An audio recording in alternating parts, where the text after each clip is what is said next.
Naranasan mo na bang mapadaan sa tapat ng Metropolitan Theater sa Maynila?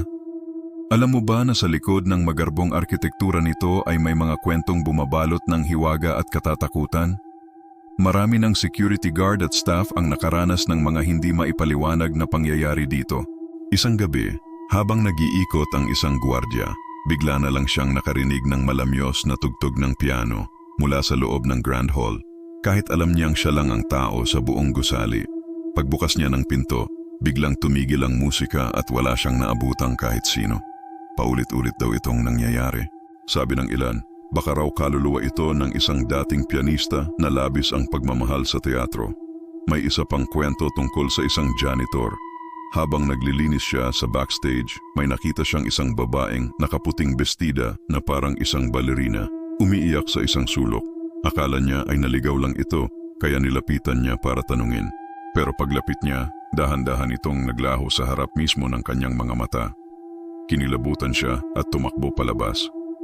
Sabi ng mga matatanda, ang mga kaluluwang ito ay mga dating performer at audience na nasawi noong panahon ng digmaan. Sa sobrang pagmamahal nila sa sining at sa teatro, nananatili pa rin daw ang kanilang mga espiritu roon, patuloy na nagpaparamdam.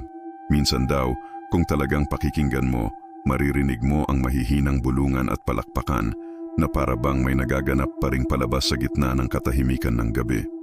Ang pinakanakatatakot para sa mga guwardya ay ang madalas na pagbukas-sara ng mga pinto sa dressing room.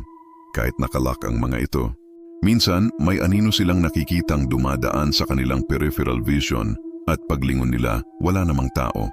May mga pagkakataon ding bigla na lang bumababa ang temperatura sa isang partikular na lugar na sinasabayan ng kakaibang pakiramdam na para bang may nakamasid sa iyo.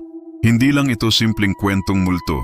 Ito ay mga kwento ng mga kaluluwang minsan nang nagbigay buhay at saya sa entablado ng Metropolitan Theater. At hanggang ngayon, tila ayaw pa rin nilang iwanan ang lugar na minsan nilang tinawag na tahanan. Kayo, may alam pa ba kayong kwento tungkol sa Met?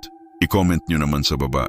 At kung nagustuhan nyo ang kwentong ito, huwag kalimutang mag-like, share at mag-subscribe sa Ghostery para sa marami pang nakakakilabot na mga misteryo. Hanggang sa susunod na kwento,